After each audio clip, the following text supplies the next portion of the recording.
9 या धावेवरती रोखलंय. जवळजवळ अर्धा संघ तंबूत परतलाय.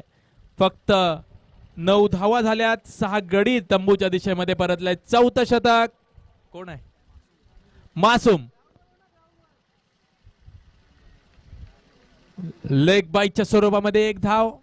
लेग बाईचे पंच दर्शवत आहेत की हे लेग बाईज आहे आणि हे बॅटीने कोणताही चेंडू न गवसत नाहीये आणि आपण लेग बाईच्या स्वरूपामध्ये एक धाव काढली.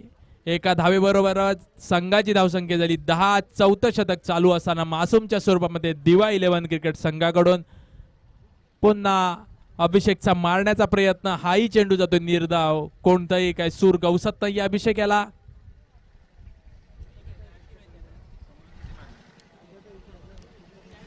अतिशय बिकट अवस्था आई एकविरा 11 क्रिकेट संघ कल्याण या संघाची. पुन्हा मारण्याचा प्रयत्न. एकाच धावेवरती समाधान मानतो अभिषेक. एका धावेवरच संघाची धावसंख्या वाढली 11.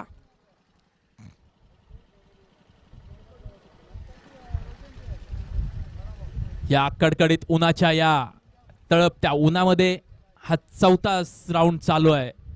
शांत पद्धतीने या ठिकाणी क्रिकेट खेळवलं जात आहे आणि पुन्हा मारण्याचा प्रयत्न आणि हा LBWच्या स्वरूपामध्ये 7वा धक्का बसतोय आई एकविरा 11 कल्याण या संघाला.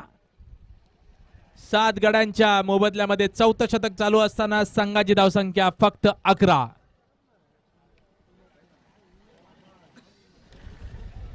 या पुढील होणारा सामना मंगेश स्मृती 11 रत्नागिरी विरुद्ध DJ 11 राजापूर. या दोन्ही संघाच्या संघनायकाला विनंती आपण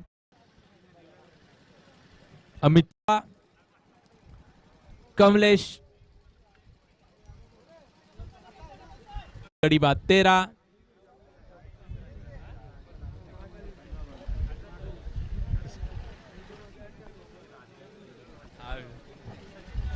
सात गडी बाद 13. पुन्हा ऑफसाईडला मारलाय. एका धावेवरच समाधान. ह्या एका धावेबरोबरच संघाची धावसंख्या झाली 14. दुसऱ्या धावचा प्रयत्न. मला वाटतं दुसरी धाव काढत असताना जेणेकरून आपण मैदानामध्ये असू आणि आपल्या संघाला किती मोठ्या धावेवरती आपण नेऊ शकू याचा प्रयत्न मात्र अभिषेकने केला आणि या प्रयत्नामध्ये